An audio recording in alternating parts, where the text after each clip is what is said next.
नमस्कार। आज हमारे साथ हैं फैज़ अहमद फैज़ी। अ, पसमानदा एक्टिविस्ट हैं, बहुत मुखर तरीके से एक नई बहस लेके आए हैं हिंदुस्तान में, वो है जात-पात लेकिन मुसलमानों में, भेदभाव लेकिन मुसलमानों में। जब भेदभाव की बात आती है, तो सबसे पहले हमारे ध्यान में आता है हिंदू समाज और वहाँ पे वर्ण व्यवस्था कह लीजिए, कास्ट सिस्टम कह लीजिए, जात-पात कह लीजिए, ऊँच-नीच कह लीजिए, वो तो है ही और वो उसके प्रत्यक्ष प्रमाण मिलते हैं। लेकिन मुसलमान समाज में, जो मुस्लिम समाज है, जो इस्लाम है, उसमें इतनी इसकी बात नहीं होती। जो अमूमन लोग जानते हैं, वो वही जानते हैं, शिया और सुन्नी के बीच की लड़ाइयाँ और जो मीडिया में आती हैं। और इसमें आते हैं हमारे फैज़ अहमद फैज़ी साहब जो बात करते हैं ज़मीन से जुड़ी हुई उन मुद्दों को जो मुसलमान समाज शायद बात करने से हिचकिचा रहा था और भी।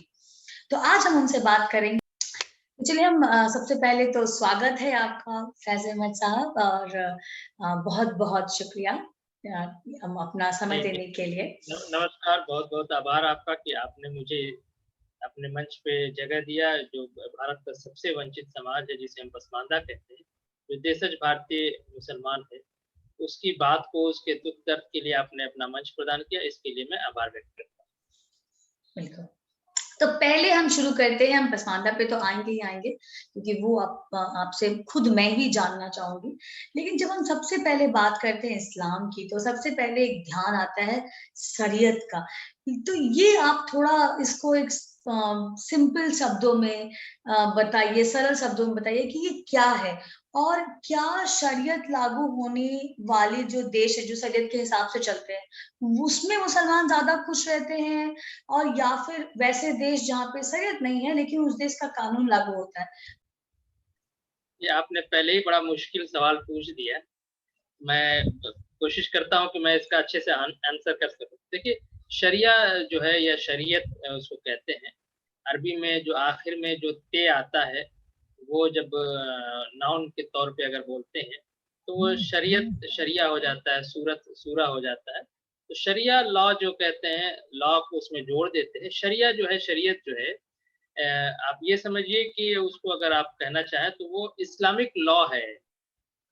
उस इस्लामिक लॉ में आप गवर्नेंस के भी लॉ लॉ हैं, पर्सनल लाइफ के भी लॉ हैं या जो भी एक ह्यूमन बीइंग के लिए जो भी ज़रूरत हो सकती है उसको अपनी ज़िंदगी व्यतीत करने के लिए, चाहे वो स्टेट की ज़रूरत हो उसको या उसके व्यक्तिगत मामले हों या कारोबार, बिज़नेस का वो हो, इन सब मामले में जो एक इस्लामिक इंटरप्रिटेशन है, उसको हुँ, शरिया लॉ कहा गया है।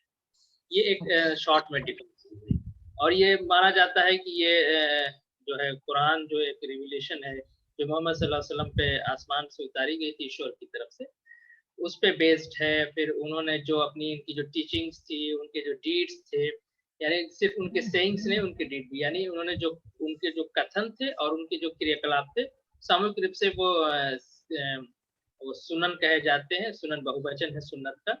सुन्ना वो सुन्नत ते साइलेंट हो जाता है, सुन्ना या सुनन उसका बहुवचन है, तो उस पे बेस्ड माना जाता है। लेकिन इसमें एक चीज़ है कि बाद में जो है शरीयत के न सिर्फ़ जो सोर्स हैं वो कुरान और हदीस या जिसको सुनन कह लीजिए, सुन्नत कह लीजिए, हदीस तकरीबन इंटरचेंजली एक-दूसरे के मीनिंग में यूज़ होते हैं।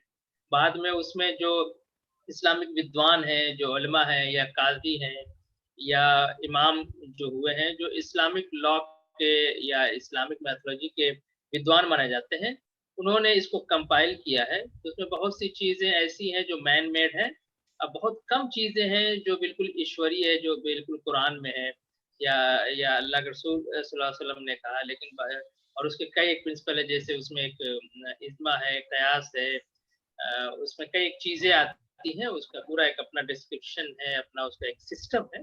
तो कट शॉर्ट जो इस्लामिक लॉ है, उसको जो है शरिया कहते हैं या शरीयत कहते हैं। तो जी। फैज़ी साहब एक बात बताइए तो ये जो जातिवाद जिसकी आप बात करते हैं, ये क्या कुरान में लिखा हुआ है? क्या ये कुरान के अनुसार है? नहीं देखिए, कुरान में जो है इस तरह की कोई बात नहीं है जिसको आप रेसिज़्म या कास्टिज़्म के लिए डायरेक्ट कह सकें कि हाँ, कुरान का हुँ, ये वर्स या ये आयत जो है बताती है, प्रोपोगेट करती है, नहीं कास्टिज़्म, रेसिज़्म। जबकि इसके इतर आप देखेंगे तो कुरान जो है किसी तरह के रेसिज्म या कास्टिज्म को जो है अपोज करता है। वो कहता है कि बर्थ के अकॉर्डिंग जो भी भेदभाव है वो अलाउ नहीं है। और इसमें कई एक कुरान की वर्स जो है उसको आयत कहते हैं, एक पंक्ति आप कुरान आप जाने की पोएम फॉर्म में है। अधिकतर धार्मिक पुस्तकें पोएम फॉर्म में होती हैं, कविता के माध्यम से होती है, लेकिन कुरान के बारे में कहते हैं कि न ये कविता है, न ये गद्य है, न पद है, लेकिन उसका जो सिस्टम है वो पद की तरह है। तो उनकी जो वर्स है, जो पंक्ति है, कोई इस तरह की नहीं है। अपोज में बहुत सी मिल जाएगी, लेकिन एक बहुत ही हैरत की बात है, बहुत अचंभित हुए आप सुन के, कि वो कुरान की वो आयतें जो कास्टिज्म या रेसिज्म को अपोज करती हैं, उसको जब अशराफ उलमा ने एक्सप्लेन किया है, उसको तशरीह करना कहते हैं, तो उसमें बाकायदा उन्होंने कास्टिज्म को या रेसिज्म को उसमें मिंगल करने की कोशिश किया। एक बड़े अजीब सी बात है। और कहीं न कहीं घुमा फिरा के फिर वो एक्सप्लेन करते हैं कि नहीं, ये आखिरत में ये आयत जो कह रही है कि नहीं, आखिरत में इसका ध्यान रखा जाएगा कि कोई बर्थ के अकॉर्डिंग नहीं, जो वो दुनिया में करके आया है, जो यानी कर्म करके आया है, अमल करके आया, उसके अकॉर्डिंग होगा। लेकिन दुनिया में इसका ख्याल रखा जाएगा कि कौन किस नस्ल का है और कौन किस जाति का है, इस तरह की बातें। तो एक ये ज़्यादातर अशराफ उलमा की तरफ से। इसमें दो, अब जब कभी डिटेल बात, मैंने एक आर्टिकल भी इस पे लिखा है, इस्लामी समता सच के आईने में, वहाँ भी आप इसको देख सकती हैं। तो एक बड़ी विडंबना है। तो कुरान में इस तरह की कोई बात नहीं है। जी। तो ये जिस समाज की आप बात करते हैं, जो पसमानदा की बात करते हैं, वो क्या है? आप, क्योंकि बहुत सारे लोग हैं, मेरे जैसे लोग, बहुत सारे लोग जिनको पता ही नहीं है ये बात। हमको जाति की कभी बात ही नहीं होती इस्लाम में, या फिर जब जब मुसलमानों की बात आती है, तो उसमें क्या है और ऐसा क्या था जो आपने ये निश्चित किया कि मुझे इसके लिए लड़ना चाहिए? देखिए, इंडिया के परिप्रेक्ष्य में अगर बात करें तो यहाँ कास्टिज्म अन्य धर्मों में भी है, लेकिन जब भी कास्टिज्म की या जातिवाद की बात की जाती है और उसी को उन्मूलन के लिए जो सामाजिक न्याय की परिकल्पना हमारे देश में चल रही है, कि रिप्रेजेंटेशन की बात की जाती है, तो उसमें भी आप देखेंगे तो हिंदू धर्म की बात होती है और इस्लाम को और मुसलमानों को बिल्कुल क्लीन चिट दे दिया जाता है कि इनके यहाँ इस तरह की कोई बात नहीं। जबकि आप देखेंगे कि न सिर्फ भारतीय समाज में बल्कि आप जो अरब देश हैं, वहाँ भी आप जाएँगे तो आपको कास्टिज्म या रेसिज्म, ये बेसिकली रेसिज्म है। इंडिया में आके थोड़ा-सा रेसिज्म, कास्टिज्म मिक्सअप हो जाता है। यानी कुल मिला के आप ये समझिए, बर्थ के बेस्ड पे, कि अगर आप कहीं किसी एक पर्टिकुलर कम्युनिटी में आपका जो बर्थ हो गया, तो फिर आप नीचे कहे जाएँगे, लो कहे जाएँगे, लो बर्थ। तो ये रहा है। आप देखेंगे कि यमन में जो अक़दाम होते हैं, वो बिल्कुल स्वीपर क्लास होता है और उनके साथ बिल्कुल छुआ-छूत और भेदभाव होता है आम तौर से। अनटचेबिलिटी आपको अक़दाम में मिल जाएगी। और आप देखेंगे कि काली जो टर्बन है, वो सैयद के लिए स्पेसिफ़िक होता है, क्योंकि जो सैयदिज़्म है या जिसको हम सैयदवाद या अशराफवाद कहते हैं, वो इस्लाम का पार्ट रहा है। आप उसमें इसको बहुत सी हदीसें और बहुत से बुजुर्गों की अक़वाल या इस तरह के एक कॉन्सेप्ट डेवलप किया गया है कि सैयद सबसे बड़ा होता है। सैयद दिव्य ज्योति यानी नूर से बना हुआ है, उसको कोई सैयद को आग जला नहीं सकती है। तो उसमें ये भी एक कॉन्सेप्ट है कि जब मोहम्मद साहब सल्लल्लाहु अलैहि वसल्लम मेराज में गए थे, यानी जब वो ईश्वर से मिलने गए थे, तो वो बहुत सी चीज़ें ले आए थे, तो उसमें एक काला कपड़ा भी ले आए थे। तो इसलिए काला रंग स्पेसिफिक वो आज भी क्या है कि जो प्योर सैयद होते हैं उनके पास है, इसीलिए आप देखेंगे जो टर्बन बाँधते हैं, वो सैयद के लिए स्पेसिफिक है। तो ये आपको ईरान में, तुर्की में, आम तौर से जो अरब कंट्रीज़ हैं या जिसे मुस्लिम देश कह लीजिए, हालाँकि वो एक मुस्लिम नहीं है, कोई कोई अरब है, कोई जैसे आप अफ्रीका में भी कंट्रीज़ है मुस्लिम के, तो अलग-अलग वो उनका है। तो वहाँ आपको मिलेंगे। और आप थोड़ा-सा इस्लामिक पृष्ठभूमि में आप चले, ऐतिहासिक पृष्ठभूमि पे आप चलेंगे, तो मोहम्मद सल्लल्लाहु अलैहि वसल्लम के जाने के बाद जो पहले खलीफा की नियुक्ति होती है, उसमें रेस की एक बड़ी बात होती है कि एक पर्टिकुलर ट्राइब से होना चाहिए। उसके लिए हदीस पढ़ी जाती है कि मोहम्मद सल्लल्लाहु अलैहि वसल्लम ने कहा है कि अइम्मतुन मिनल कुरैश, कि जो कुरैश ट्राइब से है, वही खलीफा होगा।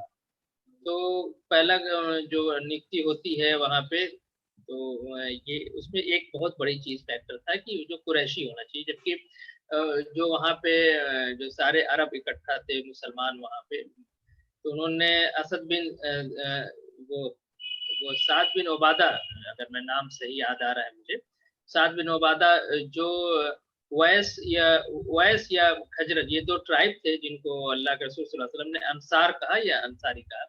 तो अंसार में से उनको चुना जा रहा था, ऑलमोस्ट उनका चयन तय हो गया था, लेकिन बाद में फिर कुरैश कबीले के लोग वहाँ पहुँचते हैं जो ट्राइब के, तो कहते हैं कि नहीं, अल्लाह के रसूल ने कहा है कि जो है कुरैश से खलीफा होगा। तो वो पहला खलीफा जो चयन होता है, तो वो एक ट्राइब में आप कुरैश, जिसको आजकल शेख सैयद कहते हैं कुरैश को, अब कुरैश तो पैदा होता है, कुरैश तो बन नहीं पाएगा। आप पढ़ लिख के डॉक्टर इंजीनियर बन सकते हो, आप एपीजे कलाम बन सकते हो, लेकिन आप कुरैश पढ़ लिख के नहीं बन सकते, आप सैयद नहीं बन सकते हो। मेहनत चाहे जितनी कर लो, आप शेख नहीं बन सकते हो, कुरैश नहीं बन सकते। तो ये जो तो बर्थ के ये अकॉर्डिंग तो था, बिल्कुल जो नस्लवाद हो गया। ये हाँ, बिल्कुल वहाँ से आता है। फिर आप देखेंगे उसके बाद भी जो खिलाफत की जितनी लड़ाइयाँ हैं, वो सब में जो है ना, नस्ल को अहमियत दी जाती है, और ये माना जाता है कि जो मोहम्मद सल्लल्लाहु अलैहि वसल्लम के वंशावली से जो जितना ही करीब है, खिलाफत के लिए उसका दावा उतना ही मजबूत है। तो आप देखेंगे कि इस्लामिक इतिहास में जो खिलाफत की लड़ाई हुई है, उसमें भी आपको इस तरह की चीज़ें मिलेगी। और आखिर में जो उस्मानी खलीफा हुए, वो तो तुर्क थे। आप जानते हैं कि सेंट्रल एशिया से वो निकल के फिर वो वहाँ गए थे। तो बहुत ज़माने तक उनको जो है खिलाफत नहीं मिली थी, वो सुल्तान ही कहे जाते थे, क्योंकि कुरैश होना तो दूर, वो दूर-दूर तक अरब नहीं थे। लेकिन बाद में फिर उनको खिलाफत मिलती है, वो सुल्तान के बाद खलीफा होने लगे। तो ये सब चीज़ें रही हैं, और आज भी मैं एक उदाहरण देख के अपनी बात खत्म करूँगा। सद्दाम हुसैन जब उनका डाउनफॉल हुआ, अरेस्ट हुए, तो वहाँ एक लजनतुल अंसाब, एक निकाबत विभाग होता है इराक के अंदर। ये तकरीबन जब आप मुस्लिम शासनकाल था, जिसको मैं अशराफ शासनकाल कहता हूँ भारत में, वहाँ पे निकाबत का विभाग हुआ करता था, जो लोगों की नस्ल और जाति देखती थी कि कौन लो बॉब है, कौन रजील है, कौन कमीन है, इस तरह के जो शब्दावली है अरबी भाषा के। तो निकाबत विभाग ने एक लजनतुल अंसाब, लजन लजनत लजनत कहेंगे, अंसाब कहते हैं नसब का बहुवचन है, नसब नस्ल को कहते हैं, लजनतुल मतलब कमेटी। तो एक कमेटी गठित किया, उस कमेटी ने ये फैसला दिया कि सद्दाम हुसैन ने जो सैयद का सर्टिफिकेट लिया था, वो फर्जी है, वो सैयद नहीं। तो इसका मतलब सद्दाम हुसैन जब पावर में थे, तो उन्होंने कभी सैयद का सर्टिफिकेट लिया होगा, क्योंकि समाज में स्वीकारता अरब समाज में शेख सैयद की थी कि वही जो है खलीफा हो सकता है। तो जाहिर सी बात है, सद्दाम हुसैन जब प्रेसिडेंट थे, तो उनको ये सर्टिफिकेट की आवश्यकता पड़ी ताकि पब्लिक का एक सपोर्ट मिल जाए। तो उसको जो खारिज कर दिया लजनतुल अंसाब, जो निकाबत विभाग ने उसको किया था कि नहीं, ये सैयद नहीं है। दूसरा आप देखेंगे, उर्दून एक देश है, अरबी नाम उर्दून है, उसका जॉर्डन नाम है, उसका नाम ही जाति पे रखा गया है। यानी हाशमी, आप जो कुरैश ट्राइब के अंदर जाएंगे, तो सब ट्राइब जो होता है उसमें एक हाशिम है, जिस हाशिम ट्राइब में ही, सब ट्राइब में ही मोहम्मद रसूलुल्लाह सल्लल्लाहु अलैहि वसल्लम का जन्म हुआ था। तो वो व्यक्ति के नाम से, जैसे हमारे यहाँ गोत्र के नाम व्यक्ति के नाम पे होते हैं, जैसे शांडिल्य गोत्र है, उपनयन गोत्र है, जो ऋषियों के नाम पे होते हैं, उसी तरह जो अरब कंट्रीज हैं, वहाँ पे अरबों के यहाँ जो ट्राइब के नाम होते थे ना, व्यक्ति के नाम पे, कुरैश व्यक्ति का नाम था, हाशिम व्यक्ति का नाम था, तो हाशिमी हो गए। तो वो मुमलिकत हाशमिया उर्दून कही जाती है, यानी जॉर्डन जिसको हम कहते हैं, जॉर्डन देश का नाम ही में है कि ये हाशमी नस्ल का ये स्टेट है। इस स्टेट का नाम ही जाति पे रखा गया है। सद्दाम हुसैन वाली इकदाम का हमने वहाँ दिया, तो ऐसा नहीं है फिर हमने खलीफा बनने का उदाहरण दिया। लेकिन आमतौर से ये एक आरोप लगा दिया जाता है हिंदू धर्म ग्रंथों पे, हिंदुओं पे और पसमानदा पे, कि चूंकि ये हिंदू थे और भारतीय धर्मों से आए हैं, इसमें जातिवाद थी, तो ये जातिवाद लेके हमारे यहाँ इस्लाम में आ गए, इसलिए जातिवादी। पहले तो ये इनकार करते हैं कि इस्लाम में और मुस्लिम समाज में जातिवाद, नस्लवाद नहीं है। अगर कोई मानता है, तो वो इसका आरोप सीधा हिंदू धर्म ग्रंथों, हिंदुओं पे और पसमानदा पे लगाता है कि कन्वर्टेड है, इनके पास जात पात थी, इसलिए ये चीज ये लेके यहाँ चले आए। तो आप देख रहे हैं कि वहां पे कोई ब्राह्मण तो बैठा नहीं था जो लजतुल अंसाब और निकाबत विभाग बनाए। तो ये सब खुले हुआ बिल्कुल एकदम साफ दिखाई देता है। और ये बात अलग हो सकती है कि जब इंडिया में पहले से कास्टिज्म था तो उससे और प्रगाढ़ चीज हुई होगी, लेकिन ये सर्वविदित है कि ऐसा नहीं है। और कोई मुझे नहीं लगता कि जलाउद्दीन बर्नी ने मनुस्मृति पढ़ी होगी, उसको इम्प्लीमेंट किया होगा। हिदाया में भी इस तरह की बातें लिखी हुई जो आज भी भारतीय मदरसों में फिक्र कहते हैं, इस्लामिक जुरिस्प्रूडेंस को उसमें पढ़ाई जाती है, जिसपे बेस्ड शरिया है। तो वो अली मिर्गनानी ने लिखा था, सेंट्रल एशिया में वो किताब लिखी गई थी। तो वो किताब इंडिया से बाहर लिखी गई, उसमें कुफू का सिद्धांत है, खलीफा बनने का सिद्धांत है। कुफू के सिद्धांत कहते हैं, कुफू कहते हैं बराबरी को, जो शादी ब्याह में कौन किसके बराबर है। तो उसमें पांच सात चीजें हैं, जिसमें नस्ल और जाति भी आती है, पेशा भी आता है कि यानी जो खराब काम करने वाला है वो अच्छे काम करने वाले के बराबर नहीं हो सकता, यानी जो चमड़े का काम करने वाला है वो इत्र के काम करने वाले के बराबर नहीं हो सकता है। इस तरह की विभेद स्पष्ट रूप से है। जी। वैसे आप एक बात बताइए, तो ये जो हम, चलिए वो तो हो गई बाहर की बात, और कुरान में लिखा है या नहीं लिखा है, लेकिन हम देखते हैं कि समाज में, मुसलमान समाज में भी ये चीजें व्याप्त हैं और अलग-अलग जगहों पे हैं, अलग-अलग देशों में हैं। लेकिन हमारे देश में इसके कहाँ उदाहरण देखने को मिलते हैं? क्या सचमुच ऐसा है कि जो ऊपर का तबका है मुसलमानों का, वो नीचे के तबके को या तो रिकॉग्नाइज़ नहीं करता या फिर एक तरह से उनको नीचा, छोटा मानता है? देखिए, ये मैं आपको एक किताब दिखाता हूँ, ये आप किताब ध्यान से देखिए, इसका नाम है मजमूए क़वानीन इस्लामी। ठीक है, जी, ये मुस्लिम पर्सनल लॉ बोर्ड का ऑफिशियल पब्लिकेशन है। जी। इसमें पर्सनल लॉ से रिलेटेड कानून लिखे गए हैं। इस किताब पे हमने बात किया है अभिनव प्रकाश जी की अर्बन चैरिटी पे, वहाँ आप डिटेल में इसको देख सकते हैं। इसमें भी कुफू का सिद्धांत लिखा हुआ है। और आप देखेंगे कि मुस्लिम शासनकाल जो अशराफ शासनकाल है, उसमें हमने निकाबत विभाग की बात किया। निकाबत विभाग ने इल्तुतमिश के ज़माने में 33 ऐसे लोगों को बाहर कर दिया गया जो शासन प्रशासन में जो पहले से थे, उनको इसलिए निकाल के बाहर कर दिया गया क्योंकि वो लोबान थे, रज़ील थे। और रज़ील जब वो कहते हैं तो उनका तात्पर्य भारतीय मुसलमानों से होता था, जिनको हम आज पसमानदा कहते हैं। तो और हुँ। भारतीय मुसलमानों पसमानदा के साथ-साथ हिंदू में भी जो लोअर कास्ट होते थे, उनको भी अलाउ नहीं करते थे। तो वो चाहे वो इनका स्वधर्मी लोअर कास्ट हो, जिसको ये रज़ील कमीन कहते थे। बलबन कहता था, बलबन में इसी तरह से उसको जब पता चला किसी के बारे में तो उसको उसने बाहर कर दिया, ये कहते हुए कि जब मैं रज़ील लोगों को देखता हूँ, तो मेरा खून खौलने लगता है। अकबर के शासनकाल में भी आप देखेंगे कि जो है मछुआरे और कसाईयों को उन्होंने कहा, एक जीओ निकाला था शासन आदेश कि आप बाहर इनको बसाया जाए, बस्ती की मेन बस्ती के बाहर बसाया जाए।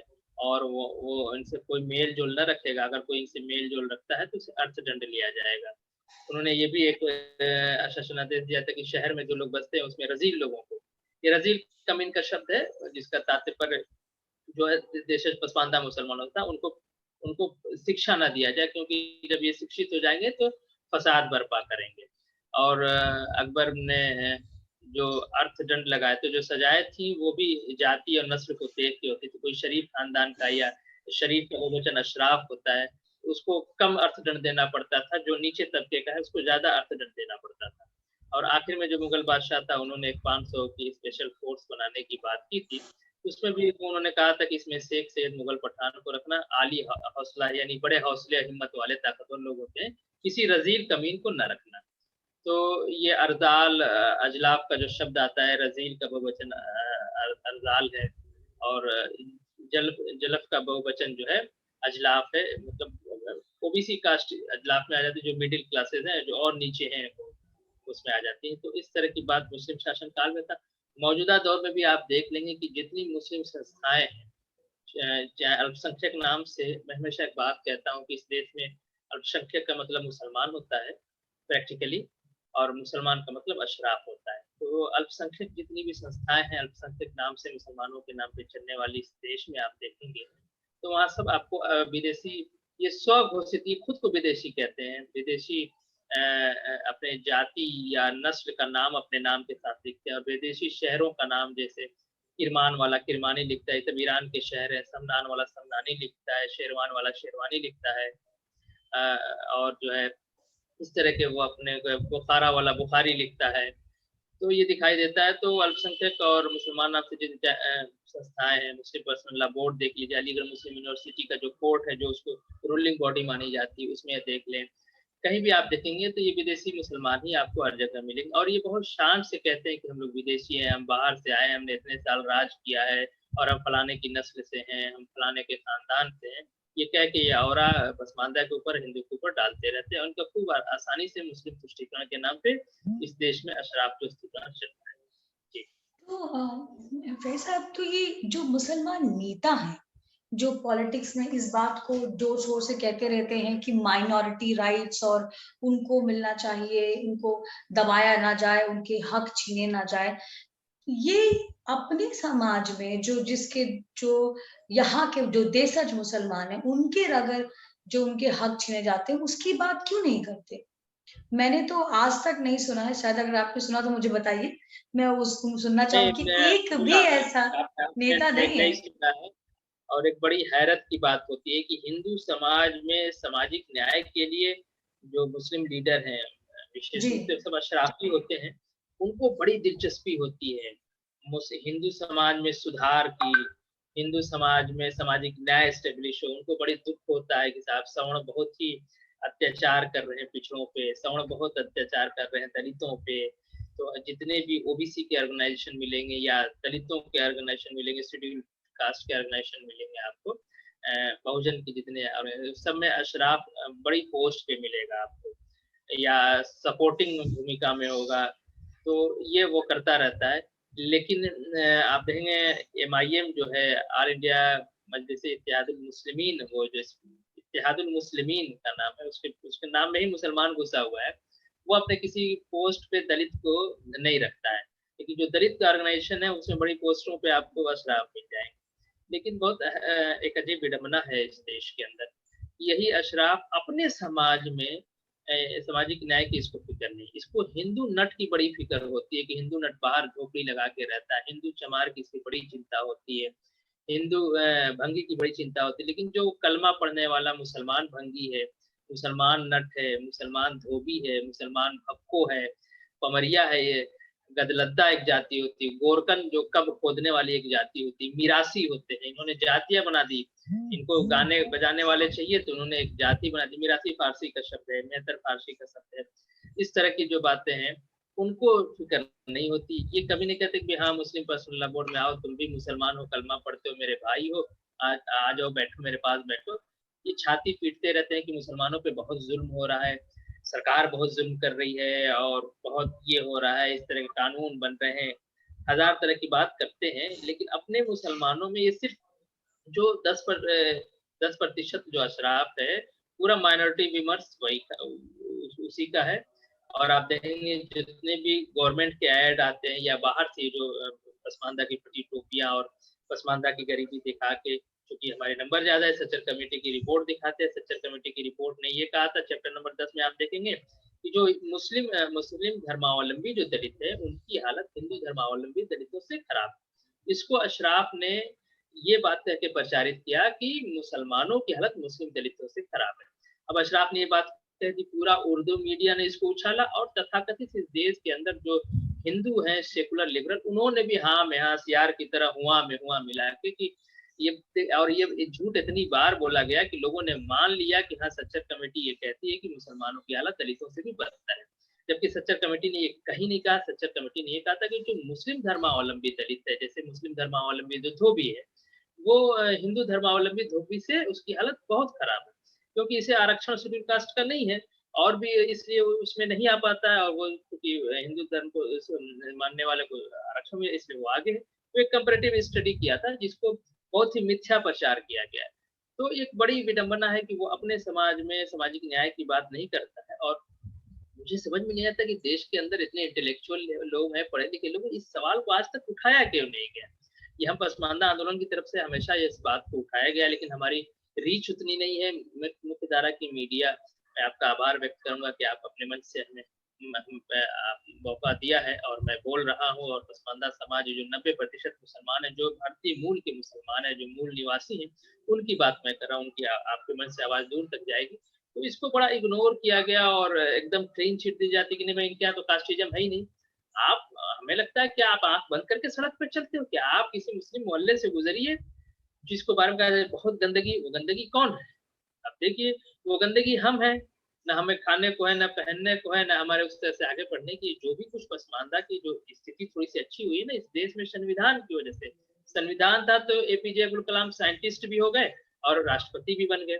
अगर मुगलों की हुकूमत होती, तो अकबर ने वो आदेश दिया था कि मछुआरे और कसाईयों को बस्ती के बाहर भेज दिया जाए, उनसे कोई मेल-जोल नहीं। तो अब्दुल कलाम आप जानते हैं कि वो कुछ लोग मछुआरा कहते हैं, कुछ लोग मल्लाह कास्ट से हैं, वो भी जो एक सिमिलर चीज़ होती है, वो कभी ना हो पाए होते। तो हमारी हालत जो अच्छी हुई है इस देश मुसलमानों की, वो भारतीय संविधान और भारतीय जनमानस की वजह से हुई है। और एक आखिरी बात कह के मैं अपने सवाल को जवाब को खत्म करूँगा कि आप हिंदुओं के इलाके में रहने वाला जो पसमानदा है, हिंदुओं के मैं जब इलाका कहता हूँ, तो इसमें आप सवर्ण समझ लीजिए, दलित समझ लीजिए, पिछड़ा समझ लीजिए, एज़ अ होल अगर मैं हिंदू कहता हूँ, उनकी कंडीशन ओवरऑल हमारी कंडीशन बिल्कुल खराब है। स्ट्रक्चर कमेटी की चैप्टर नंबर आप 10 देख लो, वहाँ आपको समझ में आ जाएगी।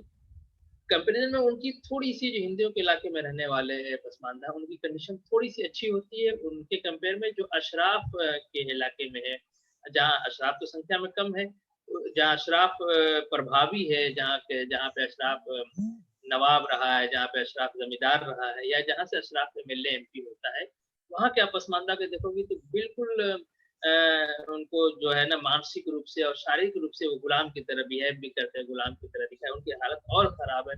उनको इस तरह से नैरेटिव सेट किया गया है कि पढ़ लिख के क्या होगा, गवर्नमेंट नौकरी नहीं देती है, गवर्नमेंट जो है हिंदुओं की सरकार है। देखिए ये चाहे भाजपा की गवर्नमेंट है, कांग्रेस की गवर्नमेंट है, सेकुलर पार्टी गवर्नमेंट हो, हम लोगों को यही बताया जाता है कि सब हिंदुओं की सरकार है। ये महात्मा गांधी भी हिंदू थे, लोहिया भी हिंदू थे, पंडित जवाहरलाल नेहरू भी हिंदू थे, मुलायम सिंह भी हिंदू हैं, सावरकर भी हिंदू, सब हिंदू हैं। तो हम लोगों को इस तरह से ये मस्जिद के खुतबे में, जलसे जुलूस में इस तरह की बात बताई जाती है कि सब हिंदू हैं, यहाँ पढ़ लिख के क्या होगा और नौकरी मिलने नहीं है, मुसलमानों को कौन पूछता है। लेकिन जो हिंदू इलाके में रहने वाला पसमानदा है, वो अपने हिंदू भाइयों के साथ उनको देख के पढ़ने लिखने में आगे तो कुछ स्थिति बेहतर है और मैं नाम लेके नहीं कहना चाहता हूँ, मैं इशारे में कहता हूँ कि एक जगह थी जहाँ पे हमारे पिताजी ने बड़ी मेहनत किया बच्चों को पढ़ाने के लिए, तो वहाँ भी इस तरह के नैरेटिव सेट किए गए।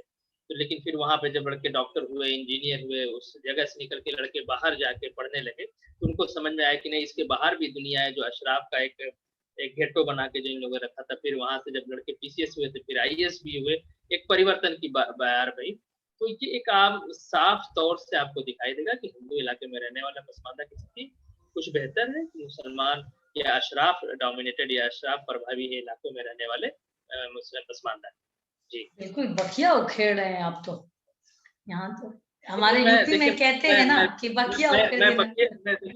मैं बखिया नहीं उधेड़ रहा हूँ, मैं जो सच है वो बोल रहा हूँ बिल्कुल, और बिल्कुल। सच नहीं बट वो सच है बाहर और आना आप ज़रूरी है। हमारी बात को न मानिए, हमारी बात को कंसीडर कर लीजिए, आप खुद समाज में चल फिर के देख लीजिए, आपको ये स्थिति पता चल जाएगी। जी। मैं चाहती हूँ कि आप मीडिया पे बिल्कुल छा जाइए क्योंकि ये सारी चीज़ें बाहर आना बहुत-बहुत ज़रूरी है।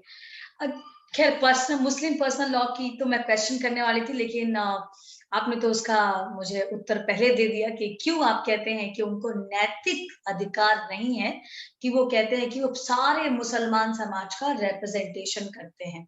जब आप कह रहे हैं कि वो जब 90% लोग इस तरह से परेशान हैं, इस तरह से एक तरह से अंधेरे में धकेल दिए गए हैं और वो भी जानते-बूझते हुए।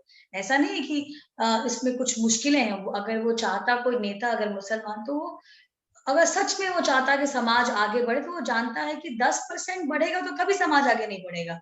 उसको पूरे 100% को बढ़ना होगा।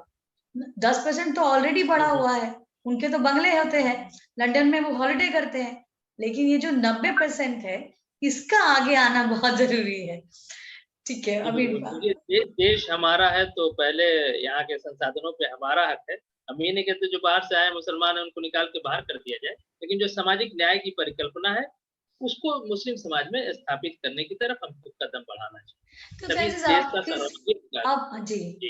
अब अभी दो एक चीज़ है जो हमेशा से चलती आ रही है वो है हमारा यूसीसी यूनिफॉर्म सिविल कोड।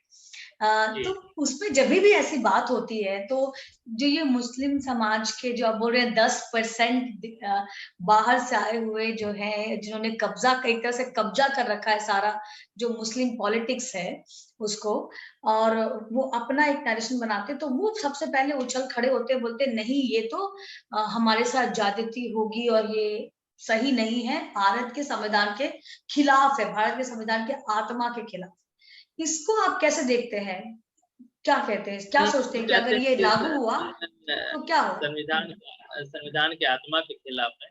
इन लोगों ने आर्टिकल संविधान वगैरह पढ़ते नहीं है, उड़ाने लगते हैं। आप संविधान ने यूसीसी की तरह जो उसको हिंदी में जो है समान आचार संहिता कहते हैं, उसकी तरफ वो डायरेक्टिव प्रिंसिपल है संविधान का कि इस तरह की सरकार इसको प्रयास करे कि एक यूनिफॉर्म सिविल कोड जिसको वो किया जाए। तो संविधान में ये बात है, ऐसा नहीं है। देखिए मैं एक बात बताऊं, अशराफ का चरित्र आप पहले से देखिए। जो अशराफ मुसलमान है उसका एक चरित्र रहा है कि जब उसके शासन का डाउनफॉल होने लगा तो उसने मुस्लिम सांप्रदायिकता के खेल खेलना शुरू किया। जब वो इस्लाम खतरे में है, मुसलमान खतरे में है, तो वो अल्पसंख्यक से बहुसंख्यक हो जाता है। तो एक बड़ी संख्या, इसीलिए फिर उन लोगों ने पसमानदा को पढ़ाना भी शुरू किया, कुरान वगैरह पढ़ाने लगे, और कुरान भी वैसे ही पढ़ाते हैं तोते की तरह, अलीमदा मीम साकिन। वो हम आम नहीं समझ पाते हैं, तो हम कुरान, मैं डॉक्टर हूँ, लेकिन मैं कुरान पढ़ता हूँ तो समझता नहीं हूँ कि उसमें क्या लिखा है। बस ये बात अलग है कि व्यक्तिगत रूप से मैंने थोड़ी सी अरबी सीखी और फिर मैं उसका उर्दू, हिंदी या इंग्लिश में माने पढ़ के उसको समझने की कोशिश करता हूँ। मैंने कई बार कुरान की स्टडी भी की है, मैं अभी भी कुरान पढ़ता रहता हूँ। लेकिन एजुकेशन सिस्टम दुनिया में आप कहीं ऐसा कोई एजुकेशन सिस्टम ना पाएंगे जहाँ सिर्फ पढ़ना सिखाते हो, मीनिंग ना सिखाते हैं। यानी आप पूरा लैटिन पढ़ जाए, आपको पता नहीं चला कि साहब हमने क्या पढ़ा। तो ये एक इस तरह से पढ़ाने की वजह यही थी कि हम सिर्फ मुसलमान दिखाई दें, कुरान पढ़ रहे हैं, और उस कुरान को फिर ऐसे जोड़ा गया कि इसको पढ़ के बख्शना है अपने बुजुर्गों को जो लोग दुनिया से जा चुके हैं, जो इस दुनिया से उनको पढ़ के बख्शना, ताकि उनको, उनकी रूह को, उनकी आत्मा को इसका सवाब मिले, इसका पुण्य मिले। तो इस तरह से पूरा एक नैरेटिव सेट किया गया और कहा गया कि बिना समझे कुरान पढ़ने पे इतना सवाब मिलता है, समझ के पढ़ने पे इतना सवाब मिलता है। इस तरह का पूरा एक हदीस के साथ, और वो ये हदीसें भी अपने मन से कर लेते हैं क्योंकि ये पढ़े लिखे लोग थे, इन्हीं के पास कलम था और तलवार भी थी, तो जो चाहते थे वो कर लेते थे। तो ये मैं मुस्लिम सांप्रदायिकता को आप समझिए, और अशराफ का चरित्र इसी में निहित है। वो हर चीज वहां से जो मुस्लिम सांप्रदायिकता का खेल खेला गया है वो धीरे धीरे आज तक चलाया। उसी ने इस देश का पार्टीशन कराया। सर सैयद पे भी मेरा एक वीडियो द प्रिंट ने पब्लिश किया, उसमें भी मैंने ये बात की कि टू नेशन थ्योरी के जन्मदाता थे, और सर सैयद को इंडिया में भी उनके बहुत महिमा मंडन होता है कि साहब सेकुलरिज्म के अलंबरदार थे, और ये थे वो थे। पाकिस्तान की गवर्नमेंट भी उनके ऊपर डाक टिकट निकालती है, भारतीय सरकार भी उनके ऊपर डाक टिकट निकालती है। जो पाकिस्तान का हीरो है वो इंडिया का हीरो कैसे हो सकता है? रात और दिन एक नहीं हो सकते। फिर भी यहाँ मुस्लिम तुष्टिकरण के नाम पे अशराफ तुष्टिकरण चलता है, तो यहाँ संभव है भारत में। तो मुस्लिम जो सांप्रदायिकता थी उसको हमेशा मेंटेन अशराफ वर्क करता है। इसलिए ये हर चीज में आप देखेंगे कि हर चीज में हिंदू मुसलमान करता है। ये वंदे मातरम को भी हिंदू मुसलमान कर देता है कि नहीं हराम है पढ़ना वंदे मातरम, वो हर चीज में हिंदू मुसलमान करता है। यूसीसी में भी भारत उसने माता यही को भी, किया। भारत जी माता भी जी, सांप्रदायिक है। आप बस देखिए, आप एक लाइन पकड़िए, ये अपने सत्ता वर्चस्व के लिए भी कुछ भी कर देते हैं। और आप देखेंगे तो यूसीसी तो एक बड़ी चीज है ना? यूसीसी पे भी इन लोगों ने हिंदू मुसलमान किया। इवन पसमानदा को इस तरह से सेट किया गया। हमारे एक्टिविस्ट हैं पसमानदा महाज की जो है, मौलाना है, खुद वो महिला मौलाना है।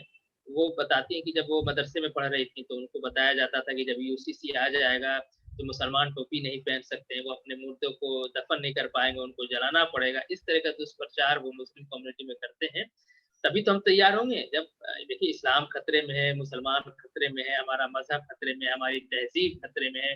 इस तरह की बात कर कर यूसीसी के खिलाफ एक माहौल बनाया गया। और ये जो मुस्लिम पर्सनल लॉ बोर्ड की ये जो किताब हमने देखा है, इसको भी जब लॉन्च किया गया तो एक बैकग्राउंड बना के कि अल्लाह की किताब है, अल्लाह की इसमें कानून जो है वो सब अल्लाह और उसके रसूल की तरफ से, अगर इसको नहीं मानोगे तो मुसलमान ही नहीं रह जाओगे। तो मैंने अर्बन चैरिटी पे अभिनव जी के साथ इस पे बात किया, उस वीडियो को आप जरूर देखिएगा। इस तरह से नैरेटिव सेट किया गया ताकि इसमें जो उल जुलूल, इसमें एक भी कुरान के रेफरेंस से कोई भी बात नहीं लिखी गई। सब फिक्र के किताबों से लिखी गई, और फिर किताब जब मैन मेड है। लेकिन हमें ये बताया गया कि ये हदीस कुरान पे बेस्ड है, ताकि हम ये माने कि नहीं, अगर इसको ना मानेंगे तो हम मुसलमान ही न रह पाएंगे। तो इस तरह की बात दुष्प्रचार करके यूसीसी के खिलाफ एक माहौल बनाया गया, उसको एक सांप्रदायिक मुद्दा बनाया गया। पसमानदा आंदोलन, मैं कल्चर वाली बात कहती, एक डिबेट में फैजान मुस्तफा जी थे, जो बहुत बड़े कानूनविद माने जाते हैं इस देश के। वो कल्चर प्रिजर्व करने की बात करके माइनॉरिटी राइट्स और डिफेंड कर रहे थे। तो मैंने उनसे सवाल किया कि जो कल्चर प्रिजर्व करने की बात है, देखिए बाहर से आया हुआ जो मुसलमान है उसकी सभ्यता संस्कृति अरबी ईरानी है, हमें किसी की सभ्यता संस्कृति से कोई लड़ाई नहीं। जो भारतीय मुसलमान है, जो पसमानदा है, देशज पसमानदा, उसकी सभ्यता संस्कृति इंडिजिनस है, भारतीय है। तमिलनाडु का जो पसमानदा है उसकी सभ्यता संस्कृति अलग है, बंगाल का जो पसमानदा है उसकी सभ्यता संस्कृति, भाषा, वेशभूषा, खान पान सब अलग है। तो हमारा तो जगह जगह इंडिजिनस है। जैसे मैं एक उदाहरण के तौर पे बताऊं कि चेन्नई का रहने वाला अशराफ, अहमदाबाद का रहने वाला अशराफ, हैदराबाद का रहने वाला अशराफ, जम्मू का अशराफ, बनारस का अशराफ, कोलकाता का अशराफ, इन सब सब एक तरह से मिलेंगे। ये उर्दू बोलते हैं, शेरवानी पहनते हैं, बिरयानी खाते हैं। लेकिन अहमदाबाद का पसमानदा, हैदराबाद का पसमानदा, चेन्नई का पसमानदा, बनारस का पसमानदा, कोलकाता का पसमानदा, ये सबके परिधान भी अलग अलग होते हैं, भाषाएं भी अलग अलग होती है, खान पान भी अलग होती है। तो ये डिफरेंसेस है। तो क्लैश ऑफ सिविलाइजेशन जिसे कहते हैं ना, कि सभ्यताओं का संघर्ष जो है भारत के अंदर, ये हिंदू मुसलमान में नहीं है, सभ्यताओं का संघर्ष पसमानदा और अशराफ के बीच है, जिसको हम बचपन से झेलते आ रहे हैं कि साहब इनको उर्दू बोलने नहीं आता है, ये सब उर्दू नहीं बोल पाते हैं। इसीलिए पसमानदा देखिए जब पढ़ लिख लेता है ना, वो उर्दू बोलने की कोशिश करता है, बढ़िया आए न कायन हलक से बोलने की कोशिश करता है, ताकि उसको मुसलमान समझा जाए, अशराफ की तरह मुसलमान समझा जाए। क्योंकि मुख्य धारा में अशराफ को ही मुसलमान माना जाता है। भारतीय मुसलमान, जो भारतीय मूल के मुसलमान है, जो नट है, धोबी है, मेहतर है, महावत है, गोरकन है, बुनकर है, धुनकर है, धोबी है, मिरासी है, गोरकन है, उनको कहाँ कोई मुसलमान मानता है। तो इस तरह की बातें हैं। तो जब कल्चर हमारा बिल्कुल अलग है, तो हमने वहाँ सवाल किया था, वो जवाब नहीं दिया, वो चले गए।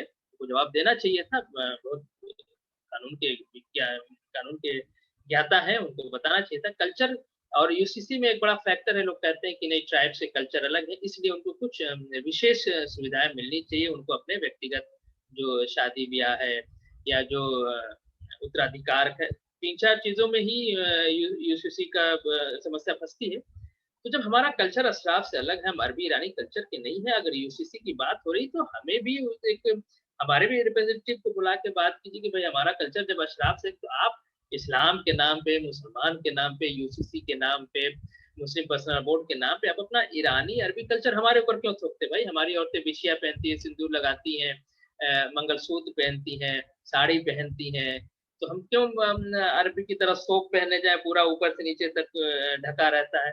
आप हमें तो न सिर्फ सेकुलर मीडिया, इस देश के बुद्धिजीवियों, आपके मंच के माध्यम से जिम्मेदारी से मैं कहना चाहूंगा कि जो सेकुलर मीडिया है, चाहे इस देश में जो नीति निर्धारण में जिनका दखल है, जो शासन प्रशासन में जो लोग हैं, केंद्र सरकार और राज्य सरकारें, यूसीसी की बहस जब भी हो, उसमें पसमानदा जो देशज भारतीय मुसलमान, उनके भी प्रतिनिधित्व को बुलाया जाए, उनकी भी राय जानी चाहिए कि हम यूसीसी को लेकर क्या सोचते हैं। देखिए हमारी लड़ाई पूरी समानता की लड़ाई है, तो अगर किसी तरह से समानता आए तो हम उसके साथ हैं।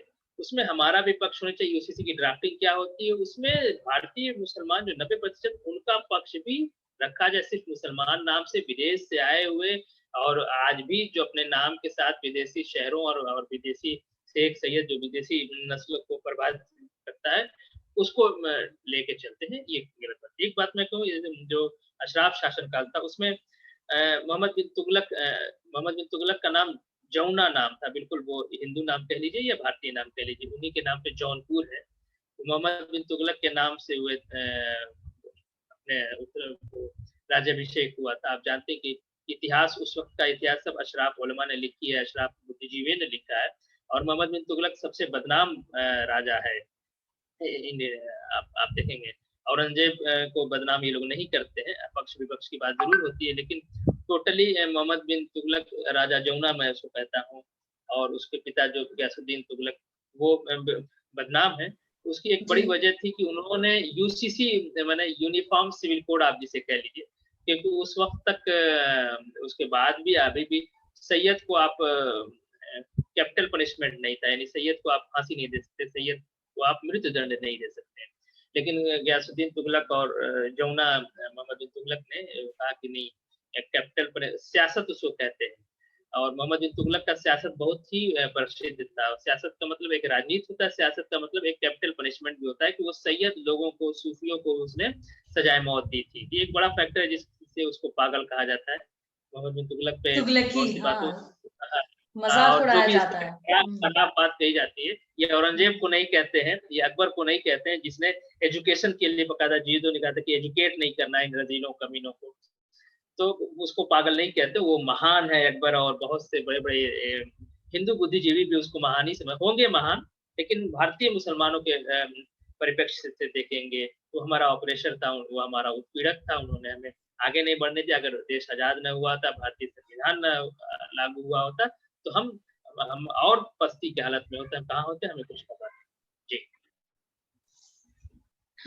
ओके, तो फैज़ एक बात बताइए, आपकी सदियाँ बीत गई हैं, आज भी हम देखते हैं कि ये भारतीय मूल का मुसलमान बनाम विदेशी मूल का मुसलमान, जो ये द्वंद है, ये चलता रहता है, और ये देश का दुर्भाग्य कह लीजिए, या कह लीजिए कि जो मीडिया में जिस तरह से हस्तक्षेप नहीं हुआ, या फिर मीडिया ने शायद उनको उतना प्रकाश जितना डालना चाहिए था, उस पे नहीं पड़ा। तो इसकी पहेली कैसे सुलझेगी? क्योंकि जो लोग ऑप्रेसर हैं, जो लोग दबाने वाले हैं, वही बैठे हैं पॉलिसी में, वही बैठे हैं सत्ता में, वही मीडिया का नैरेटिव कंट्रोल करते हैं। तो ये जो मुसलमान हैं, जो 90% हैं, जिनको शायद आज धर्म की तो खैर धर्म तो हमको बांध के रखता है, पर धर्म से के अलावा भी उनको शायद अच्छी शिक्षा, अच्छा जीवन, अच्छा दृष्टिकोण, एक पूरा जो एक बोलते हैं वैश्विक दृष्टिकोण, उसकी ज़्यादा ज़रूरत है। तो वो कैसे होगा? देखिए, एक तो वैसे ही आप होगा जो ए ए एक तो एक तो आप बात एक से मैं हम लोग जो हस्तक्षेप कर बहस रही हूँ, कर जी। हाँ, बोलें, आप बोलें। हाँ, मैं हाँ, ये बोल बोलें। रही हूँ कि एक तो पहल तो आपने डेफ़िनेटली कर दी है। आप जैसे लोग आगे आएँगे, तो हमारे जैसे बहुत सारे मेन स्ट्रीम वाले जो शायद मोटा-मोटी से हम सिया सुन्नी जानते हैं। हम पसमानदा और अशराफ की जो ये द्वंद, इसको द्वंद नहीं कहेंगे, इसको हम कहेंगे एक सोची-समझी राजनीति, जो जात जिसको रखा गया है इसलिए क्योंकि एक राज कर सके और दूसरा सेवक बना रहे। तो उसको हम अ, वो एक एक आप उसमें प्रकाश की किरण की तरह दिखते हैं, लेकिन इसका एक पूरा पर्दाफ़ाश कैसे होगा? जी, देखें, इसमें ये कोई बहुत बड़ी चीज़ नहीं है। शुरुआत जैसे हम लोग बात कर रहे हैं ना, बस यही शुरुआत है। और जब मेरा हमेशा स्पष्ट मानना रहा है, इतना सुंदर देश है हमारा, और इसमें सामाजिक न्याय की परिकल्पना है, और बहुत सी अपलिफ्ट करने की बहुत से कार्यक्रम हमारे देश के अंदर है। देखिए, अभी घर बनाने की माननीय प्रधानमंत्री की तरफ से योजना चल रही थी, शौचालय बनाने की योजना चल रही थी, उसमें पसमानदा लाभान्वित हुआ है। इस तरह की बहुत सी योजनाएँ हैं, लेकिन एक बात वो विडंबना ही कह लीजिए कि जो है, जब भी माइनॉरिटी के नाम पे, अल्पसंख्यक के नाम पे, मुसलमान के नाम पे जो भी सुविधाएँ मिलती हैं, वो अशराफ वर्ग उसकी मलाई खाता है, पसमानदा तक वो आ नहीं पाता। जो जनरल योजनाएँ बनती हैं, जो माइनॉरिटी के लिए नहीं, उसमें पसमानदा को फ़ायदा मिलता है। खूब अच्छे से इस बात को आप समझें। कहीं घर बनाने का जो ये कार्यक्रम चला, जनरल था, तो इसमें पसमानदा, अगर ये माइनॉरिटी का होता ना, एक पसमानदा घर नहीं बनता, सारे अशराफ के घर बन जाते। तो ये पूरी मलाई वही खाते हैं। तो आप जो कह रहे थे, इसको कैसे किया जाए? देखिए, मैं स्पष्ट मानना है कि चाय खाने से लेके पार्लियामेंट तक इसकी चर्चा, सामाजिक न्याय की हम बात कर रहे हैं। हम तो ये नहीं कहते हैं कि अशराफ की तरह घोड़े पे बैठ के हम आएँगे, गर्दनें काटेंगे और क्षेत्र पे कब्ज़ा कर लेंगे कि भाई तलवार से जो जीती जाती है वो हमारी ज़मीन। तो भारतीय संविधान के अंदर रहते हुए सामाजिक न्याय की परिकल्पना, और के जो परिकल्पना है, उसको सामाजिक न्याय स्थापित करने की बात करते हुए मुस्लिम समाज में भी आप सामाजिक न्याय दो, क्यों नहीं दे रहे हो? हिंदू समाज ने इस पे बड़ा काम किया। मैं ये नहीं कहता हूँ कि सामाजिक न्याय का जो सिद्धांत या परिकल्पना इस देश के अंदर पूरा जो लक्ष्य था वो प्राप्त कर लिया गया है, लेकिन हम बहुत आगे बढ़े हैं। आप देखेंगे कि एक दलित वर्ग से आने वाले लोग राष्ट्रपति भी बनते हैं इस देश के, पिछड़ा वर्ग से जी। आने वाले प्रधानमंत्री भी बनते हैं इस देश के। लेकिन क्या कभी मुस्लिम पर्सनल लॉ बोर्ड का कोई चेयरमैन छोड़ दीजिए, मेंबर तक कोई भारतीय मूल का मुसलमान या जो मुसलमानों में जो दलित है या मुसलमानों में जो पिछड़े हैं, वो आपने कभी देखा है? कभी नहीं देखा होगा। तो आखिर और ये एक बड़ी हैरत की बात है, इन लोगों को बड़ी चिंता है हिंदू समाज में सामाजिक न्याय की। आप अपने यहाँ चिंता अपने घर से शुरुआत करो ना भाई। आप अपने घर से शुरू करो, मुस्लिम पर्सनल लॉ बोर्ड से शुरू करो, वक्फ बोर्ड से शुरू करो, मिल्ली काउंसिल से शुरू करो, इमारत शरिया से शुरू करिए, दारुल उलूम देवबंद और नदवतुल उलमा से शुरू कीजिए, जो आपके पास है, आपके इख्तियार में। उसके बाद फिर सरकार से लेंगे, सरकारें तो काम कर रही हैं। देखिए, जो भी हमारी स्थिति भारतीय मूल के देशज पसमानदा की स्थिति जो भी थोड़ी बहुत अच्छी है, हम जैसे लोग निकल के आए, मैं डॉक्टर बना, मैं आपसे बात करने के योग्य हूँ, तो ये भारतीय संविधान की वजह से है। जो स्कीमें बनी अपलिफ्ट करने की, उसकी वजह से अशराफ वर्ग की तरफ से हमारी शिक्षा के लिए, सर सैयद कुबरानामाता की शिक्षा के लिए बड़ा काम किया है। जब आप मेरा आर्टिकल पढ़ेंगे और देखेंगे तो उन्होंने सिर्फ अशराफ मर्दों को पढ़ाने की बात किया है, अशराफ औरतों को भी वो नहीं पढ़ाना चाहते थे। तो जो भी स्थिति हुई है संविधान की, इसीलिए हमारी संविधान पे भरोसा है और हम चाहते हैं कि हम डायरेक्ट संविधान द्वारा रूल हो, किसी अशराफ मुस्लिम पर्सनल लॉ बोर्ड या वक्फ बोर्ड द्वारा रूल ना हो। हमारे पे डायरेक्ट हम बीच में अशराफ घुसा रहता है, वो इस्लाम मुसलमान के नाम पे हमें कंट्रोल करता है। हम हमारी पहली जो है ना, जो स्ट्राइक है, जो संघर्ष है, अशराफवाद से आजादी की संघर्ष है जी। और तो वो एक बात और कह दूं कि जब चायखाने से लेकर पार्लियामेंट तक इस पे हम जब चर्चा करेंगे, आपने इसकी पहल किया है, मैं आपको साधुवाद दूंगा कि आपकी बात करने से बहुत दूर तक आवाज आएगी। जब इस पे हम चर्चा करेंगे तो निश्चय ही स्थिति बदलेगी। एक अच्छा देश है हमारा, एक बहुत प्राचीन देश है, प्राचीन काल से हम अपनी सभ्यता संस्कृति के साथ अपने पैरों पे खड़े हैं। बहुत से आंधी तूफान आए फिर भी हम अपनी जगह पे डटे हैं, और आज हमारी पूरे विश्व में हमारा भारत की एक पहचान है। वो पहचान एक अच्छा पहचान है, हम अभी तक जीवित हैं। और बहुत लोगों को हैरत होती है कि इतने कुछ होने के बाद भी हम कहीं ना कहीं हम अपने पहचान के साथ पूरे विश्व में जाने जाते हैं। तो इंडिया इस मामले में एक बड़ा अच्छा देश है, यहाँ पे हो सकता है, और यहीं से शुरुआत होगी पूरी दुनिया में। यानी दुनिया की जब बात है, जो भी देश में जो नस्लवाद और जातिवाद जो उत्पीड़न है, वो भारत अपने यहाँ से शुरू करके पूरी दुनिया को एक रोशनी दिखाई गई। देखो, हमने मुस्लिम समाज के अंदर सामाजिक न्याय स्थापित किया, तुम मिसाल बना करते, और ये काम किया जा चुका है। इसका एक छोटा सा उदाहरण दो कि मंडल कमीशन ने मुस्लिम समाज में सामाजिक न्याय के लिए ओबीसी का आरक्षण दे के, एसटी का आरक्षण दे के एक बेहतरीन उदाहरण पूरी दुनिया के सामने दिया है। कोई दुनिया का कोई मुस्लिम मुल्क हमारे इतना सामाजिक न्याय मुस्लिम समाज में आज भी, और उसको अपलिफ्ट करने के लिए जो प्रोग्राम भारत के अंदर है सच्चा वो मंडल कमीशन के द्वारा, उस वैसे उसके बराबर का छोड़ दिए, उससे आधे भी कोई एग्जाम्पल पूरी दुनिया में कोई दिखा दे तो हम मान जाएंगे। इसीलिए हमें भारतीय संविधान से, भारतीय जनमानस से, केंद्र राज्य सरकारों से उम्मीद है कि हम भारतीय मुसलमान जो देशज हैं, जो यहाँ के मिट्टी में सन के पले बड़े हैं, उनको न्याय जरूर मिलेगा और सामाजिक न्याय जरूर स्थापित जरूर मिलेगा फैसले। बट आपको नहीं लगता कि आप ये सारी बातें तो बताए हैं, तो जो लोग मेरे मंच से या फिर आप जिस भी मंच से जाते हैं, आप जो युवा हैं, जो पसमानदा युवा, जो देशज मुसलमान हैं, जो ये हिंदू मुस्लिम की जो जहर बोया जाता है, उसमें इतने भागीदार वो है भी नहीं, और अगर हैं तो उनको बरगला के लेके आया जाता है उनके धर्म के नाम पे। उनको डरा के इस बात के लिए कि तुम्हारी आइडेंटिटी, तुम्हारी पहचान खत्म हो जाएगी। तो आपको नहीं लगता कि आपको एक तो उनको बताइए कि क्या सच्चाई है, क्या इतिहास है और क्या हो रहा है, और साथ ही साथ आप आज पसमानदा को जरूरत है एक अपने नेता की जो आपकी बात करे, ना कि उनकी जो पहले से ही बड़े हैं, जो पहले से ही उनका एक समाज है वो, और वो उससे छूट नहीं सकते। क्योंकि मेरा खुद का एक्सपीरियंस है कि जब मैंने आपके बारे में बात करी तो बहुत सारे ऐसे लोग थे जो कहते हाँ वो तो जातिवाद पे बात करते, और ये मुसलमान लोग और भी हाँ उनका तो एक ही ढर्रा है, वो एक ही पे बात करते हैं, एसेट्रा एसेट्रा। और ये मेन स्ट्रीम लोग हैं, ये लोग मेन स्ट्रीम बहुत जाने माने लोग हैं।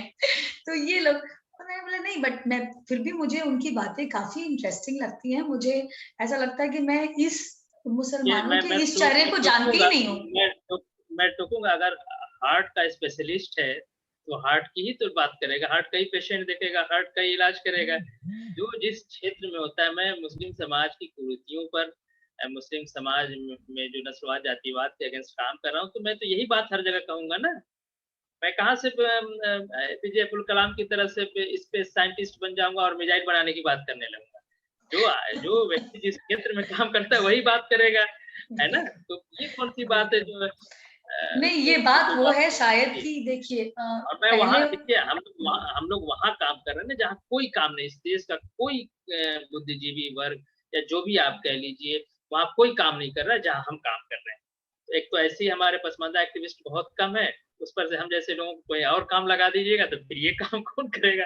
तो ऐसी बात नहीं है। ये सिर्फ़ बहाने हैं, उसको जो डिमोरलाइज़ करने के लिए, डिस्क्रेडिट करने के लिए, डिक्रेडिट करने के लिए कि इनको समाज से बाहर कर दो और ये कर दो ताकि ये बात जो है ना मुस्लिम समाज में सामाजिक न्याय की बात ऊपर निकल के आने ही ना पाए और जो चंद लोग हैं, मुट्ठी भर लोग हैं, वो जो सत्ता वर्चस्व में जो सारी मलाई काट रहे हैं मुसलमान अल्पसंख्यक नाम पे, उनका चलता रहे, उसमें कोई बँटवारा ना हो। ये जो बँटवारे का आरोप लगाते हैं ना, कौम का बँटवारा हो जाएगा, ये उस बँटवारे की चिंता नहीं है। इन्हें शासन-प्रशासन के बँटवारे की चिंता है। इन्हें खिलाफत बँटवारा हो जाएगा। मुस्लिम पर्सनल लॉ बोर्ड में भी नट को, धोबी को, मेहतर को, भंगी को, भक्को को, चमार को, धोबी को रखना पड़ जाएगा। अब उनके बदन से स्मेल आती है, वो कैसे हज़रत तो खुशबू लगा के बैठे हो, गोरे-चिट्टे तो एक धोबी को क्यों बैठाएँगे? गोरकन को, मिरासी को क्यों बैठाएँगे? ये उनको बगल में बैठाना ना पड़े, इसलिए हम कौम को भी बाँट रहे हैं, हम आरएसएस से भी पैसा ले रहे हैं, हम यहूदियों के एजेंट हैं, हम मुसलमान ही नहीं हैं और अब इस्लाम से बाहर हो जाओ, इस तरह की बात हमें मशवरे दिए जा रहे हैं कि साहब ये तो एक हर जगह एक ही बात करते हैं। बताइए साहब भूखा आदमी अपने भूख की बात करेगा हर जगह कि भाई हमें खाने को दो, खाने को दो, खाने को दो। उसको आप बिल्कुल, पार्लियामेंट के सामने रख दो तो भी कहेगा कि भई हमें रोटी दो, उसको आप मस्जिद के सामने रख दो तो भी कहेगा रोटी सही दो। में। तो उसको तो भूख लगी है ना, उसको खाने को चाहिए, सीधी-सी बात है। जी, जी। बिल्कुल। तो मेरा लास्ट अंतिम सवाल कि ये कि अभी सेंसस की बात हुई थी कि हम सेंसस करें कि हम देखें कि किस जाति को कितना पॉपुलेशन के हिसाब से रिप्रेजेंटेशन मिला है कि नहीं मिला है। लेकिन ये बात बहुत अजीब है कि इसमें मुसलमान समाज का तो नाम ही नहीं आया। इसमें तो जो नेता भी हैं, जो कहते हैं कि वो सेक्युलर सो कॉल्ड वो सेक्युलर है, मैं उनको स्यूडो सेक्युलर कहती हूँ। तो वो सिर्फ़ और सिर्फ़ जो यहाँ का एससी, एसटी, ओबीसी है उसके बारे में बातें की। एक ने भी, चाहे वो ओवैसी साहब हों या कोई और भी जो सत्तारूढ़ पार्टी है उनमें भी जो बहुत सारे लोग हैं नाम मैंने किसी की आवाज़ नहीं सुनी कि ये चीज़ें मुसलमान समाज में भी देखी जानी चाहिए क्योंकि इक्वल रिप्रेजेंटेशन पॉपुलेशन के हिसाब से नहीं है और वही शायद सबसे बड़ा जड़ है एक बड़ा तबका 90% मुसलमानों के अभी भी अंधकार में रहने का। जी, बिल्कुल, बिल्कुल आप सही कह रहे हैं। देखिए, इस पे मैंने एक आर्टिकल लिखा था जो दैनिक ट्रिब्यून में पब्लिश हुआ था, मुझे तारीख नहीं याद आ रही है। उसमें मैंने ये बात कही थी कि जो जनगणना की बात हो रही है, तो उसमें जो है मुस्लिम समाज देखिए सच्चर कम्युनिटी ने कमिटी ने वो सच्चर कमीशन में कह रहा मंडल कमीशन ने ओबीसी में आरक्षण दिया था और आरक्षण की एक अलग से बहस है, इसमें अशराफ का भी एक चरित्र रहा है कि वो इस तरह की बात आप काका कालेकर समिति मैं समझता हूँ 1956 1956 या 1958 में थी। वहाँ से लेके आप मंडल कमीशन रंगनाथ मिश्रा सबने मुस्लिम समाज में जो नस्लीय और जातिगत विभेद है, उसको बताया है, ऐसा नहीं है। तो हमने कहा था कि देखिए ओबीसी की गिनती की बात हो रही है। ज़्यादातर जो बात हो रही है ना ओबीसी जातियों की गिनती की बात, हिंदू समाज की अगर बात करें, तो उसमें ओबीसी की काउंटिंग करने की बात करें, इसी के लिए सारा चल रहा है इस टाइप की ऐसा कर शेड्यूल कास्ट, शेड्यूल ट्राइब तो गिने ही जाते हैं। लेकिन जहाँ तक मुस्लिम समाज की बात है, उसमें ओबीसी के साथ-साथ शेड्यूल ट्राइब और शेड्यूल कास्ट को भी काउंटिंग होनी चाहिए, जैसे हिंदू समाज में होता है। ये हमारा स्पष्ट था, पूरे आंदोलन इस पे एकमत है, 1 दर्जन से ज़्यादा पसमानदा संगठन है, जिस पे हम एकमत हैं। आप देखेंगे शेड्यूल ट्राइब के आरक्षण में और जो है ओबीसी के आरक्षण में 90% मुसलमान जो पसमानदा है वो आते हैं और अब इकोनॉमिक वीकर सेक्शन लगने के बाद भाईजान लोग भी आ जा रहे हैं। तो शेड्यूल कास्ट के अंदर जो मुसलमान है जैसे धोबी है, मेहतर है, भंगी है, वो भी कहीं न कहीं ओबीसी के आरक्षण में कुछ लोग आ जाते हैं। लेकिन बहुत सी ऐसी अभी जातियाँ हैं जैसे मैं बताऊँ बट एक जातियाँ हैं जो ओबीसी में भी नहीं आती, एसटी में भी नहीं आती हैं, शेड्यूल कास्ट का तो आरक्षण है ही नहीं है। वो जनरल में से एक सैयदों के साथ आते हैं। उनका वो आज तक उनको सच्चर कमेटी की रिपोर्ट 10 पढ़ेंगे, उसमें आप साफ लिखा है कि बहुत सी जो पसमानदा जातियाँ हैं, वो कहीं नहीं उनको कहीं न किसी कैटेगरी में रखा ही नहीं गया है। और वो जातियों के अंदर चेतना ही नहीं है कि वो इस चीज़ को मान लें। देखिए, सच्चर ये मंडल कमीशन ने जब ओबीसी में डाला आरक्षण में, तो 90% मुसलमान आरक्षण की पड़ती में आने लगे। उर्दू मीडिया ने हमें ये बात कभी नहीं बताया। उर्दू मीडिया ने जो अशराफ बुद्धिजीवी अशराफ नेता हैं, जो मुख्यधारा की पॉलिटिक्स में हैं, हर जगह यही बैठते हैं, उन्होंने एक नई चीज़ वहाँ से उड़ाई, मुस्लिम रिज़र्वेशन की बात करने लगे। सच ये मंडल कमीशन के बाद से ही आप देखेंगे सैयद शाहनवाज़ और ये सैयद सलाहुद्दीन वगैरह, क्या मुझे नाम ठीक से नहीं याद आ रहा, इन लोगों ने बाकायदा एक कैंपेन चली है और अब तक चल रही थी जब तक इकोनॉमिक वीकर सेक्शन नहीं लग गया कि साहब मुसलमानों का आरक्षण चाहिए, आप मुसलमानों का आरक्षण चाहिए। आप देखिए जब 90% मुसलमान आरक्षण में आ रहे हैं, तो किन मुसलमानों के लिए आरक्षण की मांग हो रही है मुस्लिम नाम, और उसपे पसमानदा भी नारा लगा रहा है कि हाँ मुसलमान, उसको पता ही नहीं कि वो पहले से ओबीसी के अंदर आ रहा है, एसटी के अंदर आ रहा है, नारा लगा रहा है इस्लाम खतरे में, आरक्षण चाहिए, आरक्षण चाहिए। ओवैसी की लंबी-लंबी तकरीरें आप देखेंगे। इकोनॉमिक वीकर सेक्शन 2 साल पहले, मुझे लगता है 2 साल हो गए। ईडब्ल्यूएस, हाँ। हाँ, उसमें जब भी इकोनॉमिक वीकर सेक्शन का है, सारे भाईजान लोग सऊदी में 20 लाख रुपए कमा रहे हैं, इंडिया में 8 लाख का बना के फ़ायदा लेने। अब ये इनको पूरा, अब ये आजकल देखेंगे मुस्लिम आरक्षण का राग कम हो गया है आजकल, आप नहीं सुनी होंगी। तो उर्दू मीडिया ने कभी नहीं बताया कि भाई तुम ओबीसी में आ रहे हो और ओबीसी का लाभ उठाओ। ये कभी नहीं बताते थे कि ये मुसलमान इस्लाम का नाम ज़रूर लेते हैं, लेकिन इनका अपना स्वार्थ है, अशराफ के सत्ता वर्चस्व को बनाए रखना, मेंटेन रखना, शासन-प्रशासन में किसी तरह भागीदारी रखना। इनको जब लगा कि यार शासन-प्रशासन हमसे छूट जाएगा, तो पाकिस्तान ले लिया।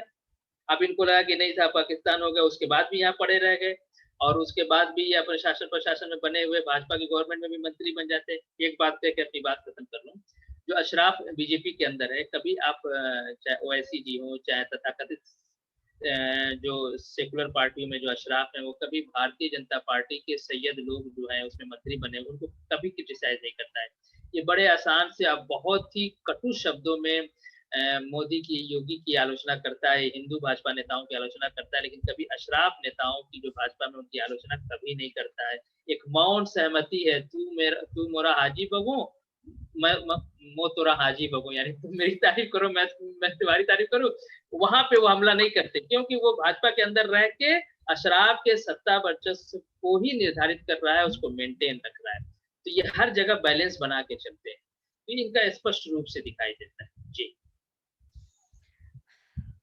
इतनी लंबी बात है, मतलब मैं खुद एनलाइटेड हो गई हूँ, तो मैं आशा करती हूँ कि जो भी लोग ये प्रोग्राम देखेंगे वो फैज़ी साहब के लिखे को पढ़ेंगे, उनके वीडियोज़ को देखेंगे। पढ़िए और समझिए। मैं हमेशा कहती हूँ कि देश हमारा सबसे युवा है और ये हमारी ज़िम्मेदारी है कि हम, कौवा कान लेके भाग गया, उस कौवे के पीछे ना दौड़े। देखिए कि कान यहाँ है, ये हमारा कान है, कौवा लेके भागा है या नहीं भागा। तो ये है सबसे बड़ी बात है और आज बहुत ज़रूरी है, मुझे बहुत खुशी है कि आप आज मेरे प्लेटफ़ॉर्म पे आए और हमने इतनी सारी बातें की, क्योंकि जो एक तरह से देश में एक माहौल बना दिया गया है कि हिंदू और मुसलमान साथ नहीं रह सकते और मुसलमानों के अधिकार को छीन लिया जाएगा, ये हिंदू राष्ट्र बन जाएगा और पता नहीं क्या-क्या, जिसका कोई बेस नहीं है।